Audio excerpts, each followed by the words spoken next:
สวัสดีค่ะ ถ้าเกิดว่าไม่พูดกับไมค์เดี๋ยวจะพาไปทำผมเปลี่ยนลุคที่ร้านซาลอนโบค่ะ สะดวกไหมคะ ถ้างั้นเดี๋ยวขอติดไมค์หน่อยนะคะ ชื่ออะไรคะ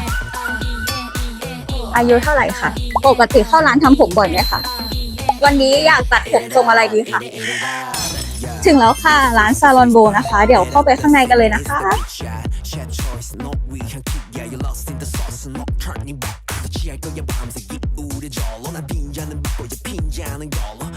좋은 거지 좋다는 게 왜 뭐는 여보 어서 꼭 킥 말고